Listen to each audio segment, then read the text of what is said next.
teman-temanku semuanya, kembali lagi di segmen Berita Porang.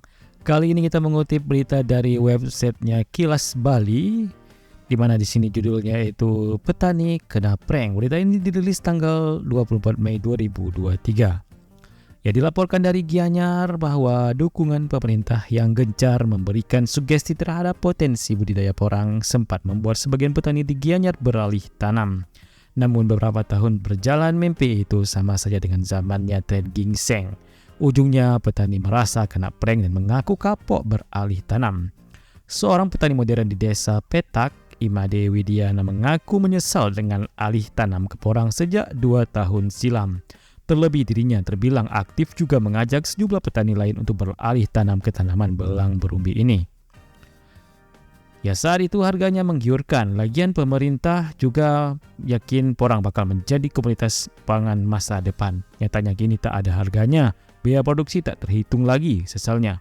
Atas kondisi ini kini para petani merasa kapok untuk beralih tanam. Terlebih sebelumnya kejadian serupa juga sering dialami seperti zamannya tanaman ginseng yang ramai-ramai menanamnya. Kondisi ini membuat petani kini sulit diarahkan, bahkan padi yang jadi tanaman primer, petani tak mau beralih ke jenis lain meski disebut lebih baik dari sebelumnya, terangnya. Pantauan di lapangan luas tanam komoditi porang di Kabupaten Gianyar menjadi menurun drastis. Hal ini disebabkan pasca panen, komoditi umbi ini tidak memiliki kepastian harga dan pada saat panen pembeli cenderung menghilang atau membanting harga pada titik rendah.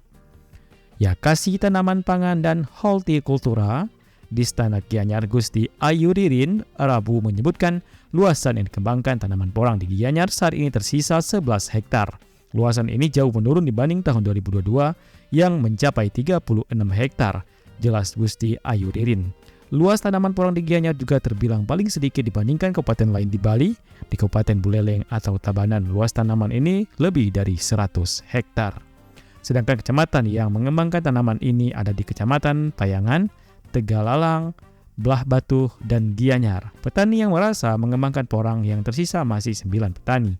Disebutkan di tahun 2022 lalu, dari 40 petani porang dengan luasan 36 hektar, baru 3 petani saja yang memiliki lisensi atau sertifikat terdaftar sebagai petani porang. Ya, sertifikat itu penting. Selain terdaftar sebagai petani porang, penjualannya juga tidak dihambat dan mendapat harga yang memadai, jelasnya. Dikatakan lagi di awal-awal tanaman porang booming, harga per kilonya sempat menyentuh Rp14.000 per kilogram. Namun saat ini pasaran rata-rata sekitar Rp3.000, bahkan bisa mencapai Rp2.000 per kilogram. Fluktuasi harga ekstrim ini juga menyebabkan beberapa petani masih enggan menanam karena faktor harga, jelasnya.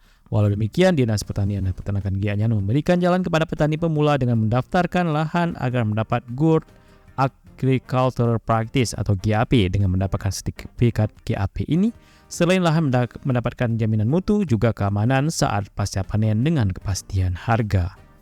Ditambah Gusti Ririn, persyaratan untuk mendapatkan sertifikat GAP adalah telah memiliki nomor izin usaha atau NIB, memahami pengolahan lahan sesuai GAP, melakukan pencatatan dalam pengembangan porang. Dinas Pertanian siap memfasilitasi petani yang mengajukan GAP, terangnya.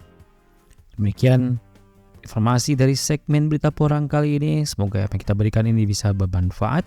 Dan sampai jumpa di video informasi serta segmen Berita Porang berikutnya.